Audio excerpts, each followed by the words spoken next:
और अभी इस समय एक बड़ी खबर हमें मिल रही है। प्रयागराज पुलिस ने कुछ ड्रग एडिक्ट्स को पकड़ा है। इन ड्रग एडिक्ट्स को चोटें भी लगी हुई हैं। ड्रग एडिक्ट्स अतीक के टूटे दफ्तर में खाने पीने और सरिया चोरी करने जाते थे।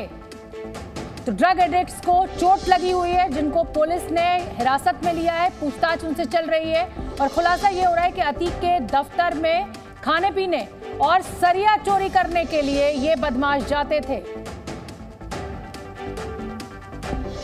अतीक अहमद को जो चीज पसंद आती थी वो उसे जबरन खरीद लेता था या हड़प लेता था। ऐसा ही एक कोल्ड स्टोरेज था जिसे उसने जबरन खरीदकर अपनी बीवी शाइस्ता परवीन को दिया था।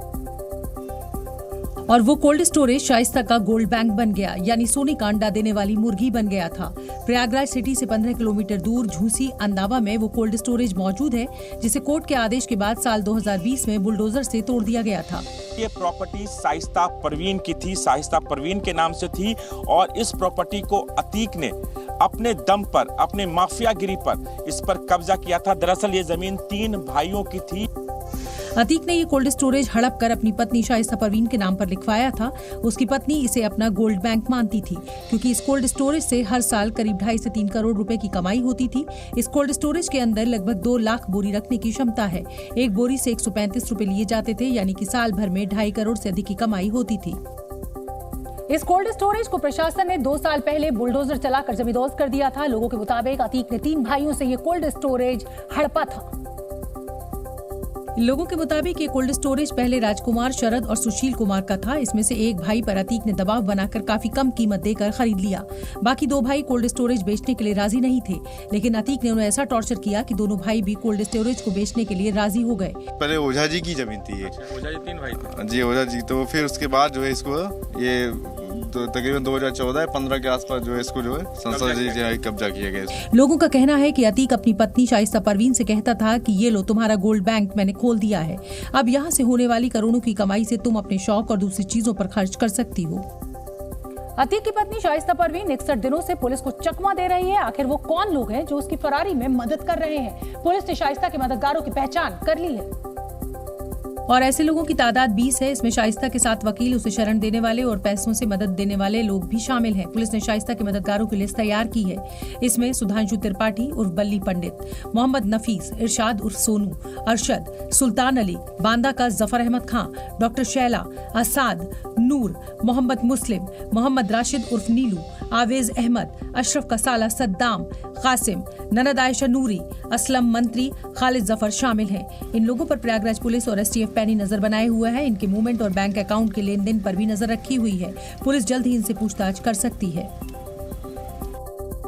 अतीक अहमद उमेश पाल को क्यों मारना चाहता था, इसकी सबसे बड़ी वजह का खुलासा हो गया है। अतीक अहमद की एक पुरानी चिट्ठी हाथ लग गई है, जिसे उसने उत्तर प्रदेश के गृह सचिव को 17 अगस्त 2012 को लिखा था। इस चिट्ठी में अतीक अहमद ने लिखा था कि उमेश पाल का अपहरण मामला फर्जी है। मेरे और मेरे भाई समेत कई लोगों पर उमेश पाल ने फर्जी मुकदमा दर्ज कराया है। इस वजह से मेरी छवि खराब हो रही है और मेरा मान सम्मान कम हो रहा है। पत्र में ये भी लिखा गया था कि कई बार उमेश पाल से मिलने की कोशिश की, लेकिन उसने मना कर दिया। इसलिए उमेश पाल अपहरण का मुकदमा काफी वक्त से लंबित है। इस मुकदमे को जरूर खत्म करवाइए। इस लेटर के सामने आने के बाद अब ये बात साफ हो चुकी है कि उमेश पाल लगातार अतीक के साम्राज्य को खत्म कर रहा था और उमेश पाल अपहरण मामले में अतीक की मुश्किलें बढ़ना तय थी। और इसी वजह से अतीक अहमद ने उमेश पाल की हत्या करवा दी। पुलिस कस्टडी रिमांड में भी अतीक ने बताया था कि कई बार उसने उमेश पाल को मिलने के लिए बुलाया, लेकिन वो नहीं आया। इसकी वजह से उसका दिमाग खराब हो गया और उसने उमेश पाल की हत्या करवा दी। उमेश पाल हत्याकांड में एक और चौंकाने वाली जानकारी सामने आई है। सूत्रों के मुताबिक लखनऊ जेल में बंद अतीक का बड़ा बेटा उमर भी साजिश में शामिल हो सकता है, क्योंकि उमेश पाल हत्याकांड से पहले असद ने लखनऊ की जेल में बंद अपने भाई उमर से मिलकर देर रात तक बात की थी। उमेश पाल हत्याकांड से 1 दिन पहले असद लखनऊ में मौजूद था और गोसाईगंज जेल में उमर से मिलने गया था। माना जा रहा है कि असद उमर को इस हत्याकांड की सारी डिटेल प्लानिंग बताने गया था। उमेश पाल की हत्या की प्लानिंग का सेंटर बरेली जेल था, जहां 9, 11 और 12 फरवरी को असद सहित सभी शूटर्स ने अशरफ से मुलाकात की। यानी बरेली जेल में 4 दिन में 3 मुलाकात के दौरान ही उमेश पाल हत्या की साजिश रची गई थी। इस दौरान सभी शूटर्स बरेली शहर के एक होटल और एक अपार्टमेंट में रुके थे।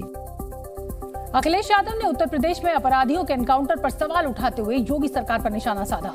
अखिलेश यादव ने यूपी में एनकाउंटर को जाति और धर्म से जोड़ दिया और आरोप लगाए कि यूपी में एनकाउंटर जाति और धर्म देखकर हो रहे हैं। इनकाउंटर जाति, धर्म और कानून की धज्जियां उड़ाकर के हो रहे हैं।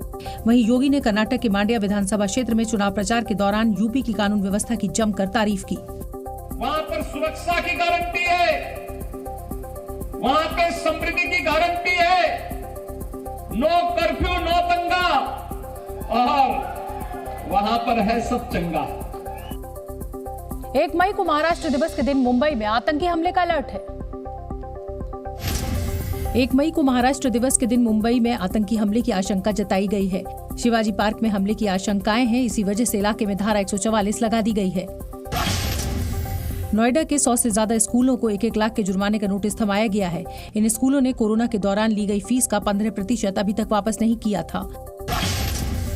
झारखंड के कोडरमा में वाइल्ड लाइफ एरिया से होकर गुजर रहे स्कूल की वैन को वन विभाग ने जब्त कर लिया है, जिसके कारण कई बच्चों को जंगलों के बीच धूप में ही बैठना पड़ा है।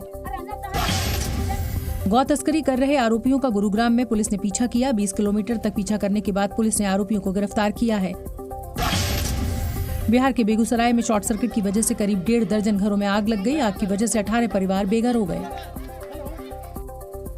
पंजाब के पूर्व मुख्यमंत्री और शिरोमणि अकाली दल के नेता प्रकाश सिंह बादल का मंगलवार रात निधन हो गया।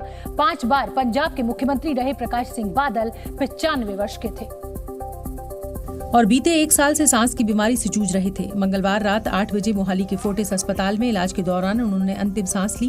प्रकाश सिंह बादल के निधन के बाद पूरे देश में शोक की लहर दौड़ गई। प्रधानमंत्री नरेंद्र मोदी ने एक के बाद एक कई ट्वीट कर उनको श्रद्धांजलि दी। पीएम ने उनके साथ अपनी पुरानी तस्वीर को शेयर करते हुए लिखा, प्रकाश सिंह बादल जी के निधन से गहरा दुख हुआ। वो भारतीय राजनीति के एक विशाल हस्ती थे और एक जननेता थे जिन्होंने हमारे देश के विकास में बहुत योगदान दिया। उन्होंने पंजाब की प्रगति के लिए अथक परिश्रम किया और कठिन समय में राज्य का नेतृत्व किया। केंद्र सरकार ने प्रकाश सिंह बादल के निधन के बाद देश में 2 दिन की राजकीय शोक की घोषणा की है, तो वहीं पंजाब सरकार ने गुरुवार को सार्वजनिक अवकाश का ऐलान किया है। इसके साथ ही प्रकाश सिंह बादल के पार्थिव शरीर को कार्यकर्ताओं के अंतिम दर्शन के लिए मोहाली से चंडीगढ़ में शिरोमणि अकाली दल के दफ्तर लाया गया, जहां प्रधानमंत्री नरेंद्र मोदी भी उनके अंतिम दर्शन करने पहुंचे।